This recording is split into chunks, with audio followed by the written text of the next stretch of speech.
considered a veteran in the NFL now? How are things going? How are you feeling? How much different is it now? Well, to be honest, I don't know if I'm considered a veteran or not. I like to think I am. Going into my third year, I've been through some things, some coaching changes and whatnot. But this off season's been a little different than the last two. We got a new coaching staff, and we've been able to incorporate new schemes and new systems into our entire team and our entire organization and whatnot. So it's been a fun off season.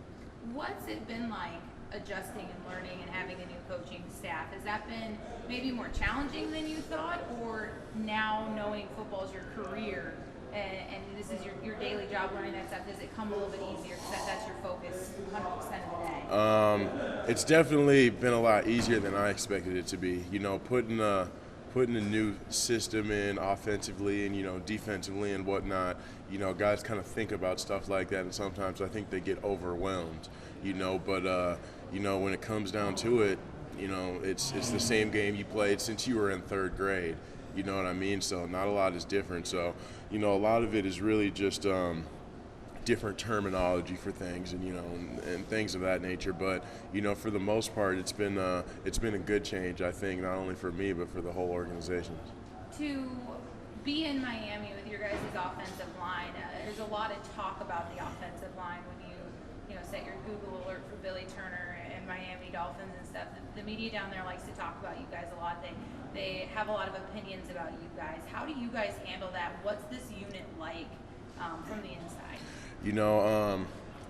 I think that just comes with being at the NFL level, but at the same time, we've been fortunate enough to have so many guys that have been a part of our offensive line that have been good for so long that, if you think about it, I think that's part of the reason why, maybe the media and a lot of people are so, critical of us, because we do have those guys that have been elite players for, X amount of years and whatnot. And not only that, we keep making additions and whatnot. And I think definitely this offseason we've made a lot of additions to the offensive line that are going to be very helpful for our team.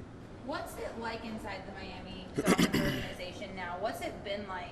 You're no longer transitioning to the NFL. You're no longer, trying to get your footing. And a big word from Carson all year was enjoying the process and all these sort of things. You're no longer enjoying the process. You're past all that. What's it like? What's the daily grind like? What's it really like to be an NFL football player, an offensive lineman in the NFL? It's, to be honest, it's life. It's life for me now. That about sums it up. I really just, everyone kind of gets in their schedules, and everyone kind of gets their plan and everything rolling. It's really no different than any other profession. You wake up and you do what you got to do to succeed at your profession. So in the off season, wake up, feed the dogs, go work out, go run, come home, eat lunch, I go do Pilates, do stuff like that to stay, loose and to stay agile and whatnot, but always trying to get bigger, faster, and stronger. Like I said before, it's the same game you played since you were in high school, so any type of edge that you can get, especially at this level, you need to try to get that edge and try to perform at the highest level. So, essentially it's really just life. You get used to it and you get into your routine. Do you feel like anything surprises you anymore in the NFL? There's always going to be surprises. That's the name of the game. It is a game, but at the same time, it's also, it's a business. And I think that's one of the things that is harder for young guys, after you get drafted and whatnot, and, you make the team. The hardest thing, or one of the more difficult things, was my rookie year was seeing how many people actually got cut on that final cut day. When you go from like 75 down to the 53-man roster, and then, your locker room feels like a ghost town. People tend to forget a little bit early on that it's actually a business. It is a game, and it is a child's game, but it's a business nonetheless. So, you meet a lot of people, and a lot of people leave. I remember 2 years ago, the first couple of days that we were there, me and Jawan we were going to go to a movie with one of our buddies, and he's like, oh, no, I can't go now. I just got released, you know what I mean? So, when stuff like that hits home, early on and close, then you kind of realize that, this is not only a game, but it's a business, and you always have to be on your A game. When you look back to your rookie year, being drafted, everything that came along with that, how much have you grown? Where can you see maybe the most improvement in your game and the most development? I've grown a lot, coming from NDSU and playing tackle, going up there and getting pushed down to guard. That was a transition for me. The speed was a transition for me, but yeah, I've gotten bigger, I've gotten faster, I've gotten stronger, but not only that, I think I've just developed more as a football player, and I've paid attention to the smaller things that, maybe at, the college level you don't focus on enough, but then once you get to the NFL, you realize, how big of a difference those little things are going to make in your game. So that's kind of been one of the bigger things that I paid attention to. Everyone works technique and whatnot, but you don't really realize how far your technique is going to bring you until, your hands in the dirt and you're lining up against Ndamukong Suh or someone like that, you know what I mean? So you really don't realize, I don't think, what a difference some of these things are going to make until you're, it's game time, lights are on, and you're out there on 3rd and inches, you know what I mean? And it's just kind of stuff like that. It seems kind of surreal, but, it's just one of those things that it just kind of snaps for you. Every rookie, they call it the rookie wall, because essentially you go from all the way through college. You go through the draft process, you get drafted, you're there, rookie mini camp, into OTAs, into mini camp, you get a little break, and then you're back in the season. So essentially you just never ever stop, and they say guys hit the rookie wall sometimes. I don't think I ever hit it, but it's always kind of a turning point, and a point where some of the younger guys hit in their first year, and they kind of, they get worn down, and they just kind of, I think it's just that time when everything snaps for them, and they realize, like, look, this is real life, this is my job, this is what I'm doing for a living, and at that point, everything just kind of snaps together for a lot of guys, I think. You mentioned going against Sue. I remember that was a big talking point for camp, you guys facing off across the line against each other. What was that like? I mean, I went to school with him, and he was a beast, so, what's it like going against him? It was, it's fun, but, I was just grateful for the fact that I was able to go against him every day at practice, because that just made me better every day. And, to this day, even throughout all these OTAs, minicamp and whatnot, and, being fortunate enough to still go against him at practice every day in the near future, it doesn't do anything but make me better. You might go out there some days and you might, sit there just like, man, like, here we go again, you know what I mean? But, it's the moments like that shape you into the football player that you're going to be. And like I said, I'm just fortunate enough to be able to go against him every day to develop great habits. Do you still drink Grey Goose and cranberry every day? So I have no idea.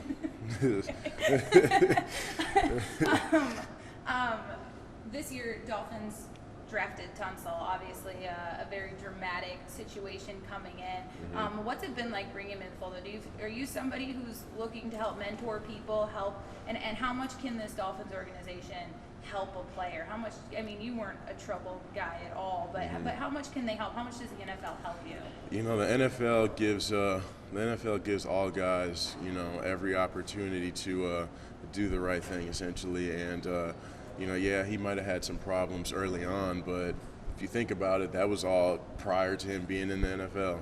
You know what I mean? Yeah, some stuff happened in college, but a lot of things happen early on in life in college for a lot of players. And, this is kind of the point in their life where they get to, go to the next chapter of their life and to create a new image for themselves in the NFL. So, he came in right away, and, he bonded with the group, and he's just, to be honest, he's just another one of the boys now. Another one of the guys, we help him out, he helps us out type of thing. He's a good kid, though. When you're going through your workouts, you're preparing for your own personal season, and you happen, I don't know if you flip through ESPN and you see NDSU Carson Wentz, seeing that whole circus this year. What was that like to see? What was it like to watch that from the other side? So I was loving it, because, excuse my language, but I was talking shit to everyone in the locker room. I was all for it, and trying to tell guys like, look, number 2 overall pick, who you guys got getting drafted? You know what I mean? So, I was definitely soaking all that up and loving it, and taking every chance I get to poke fun at some of those big FBS guys and whatnot. So it was obviously an exciting time for him, but an exciting time for everyone that's ever been a part of NDSU and that's been around here and played football here. To make the transition yourself from FCS to the NFL, to go through all of that, what's your best advice to him? I mean, offensive line, you're right there in front of the quarterback. You know how tough those guys coming at him are. I mean, what's your best advice to him if you were to give him some? He just needs to keep his head and needs to realize that he's playing with the best of the best, the best in the world. And if he's fortunate enough to start on Sundays, he's one of the 32 best quarterbacks on this planet. So mistakes are going to happen when you're playing against the best, and he's a quarterback, and he always did a good job of that in school, was just being able to forget things and go on to the next play. That's always a mentality that people talk about having, and being able to forget things and go to the next play, and that's really something that guys need to carry with them and always have in their head, especially at this level, because like I just said, you're playing against the best in the world. You're not always going to come out 100%. No one ever does. So just being able to go to that next play and just, get back in the groove and being able to develop that good habit is going to be something that I think is going to be really beneficial for Carson. Do you think your mentality has changed at all in the NFL from your college game? I mean, you always seemed very well put together, very calm, cool, and collected. I mean, but have you felt change? Do you feel more mentally mature on the field or anything like that? Yeah. I mean, mentally mature, yeah, a little bit, but it's just that, I mean, you have to, it's not, I'm not taking anything away from college football or anything like that, but when this becomes your job and your profession, you don't have to worry about school or anything like that. You have more time to sit around and think about things, and you make the choice right then. If you're going to sit around and go out with your friends and just relax and, be a stereotypical NFL player, or if you're going to use that time to get better and to develop good habits, So, having more time when you're in the NFL is definitely something that I think a lot of guys take advantage of, and I think that's when they develop, and develop those good habits and essentially turn into the NFL player that they want to be and plan to be in the future, in those given moments. But it's definitely something that guys, you either go one way or you go the other, and from me being to college and going to the NFL, I've definitely been able to sit down and focus on more things, kind of like I was talking about the technique thing earlier. You don't really realize how big of a part, that's going to make in your game and on Sundays until you're out there and you're using those techniques that you've been coached and whatnot. So always having that extra time and being kind of on edge with everything. You got drafted, and there were some older guys in the league, some older alums from NDSU.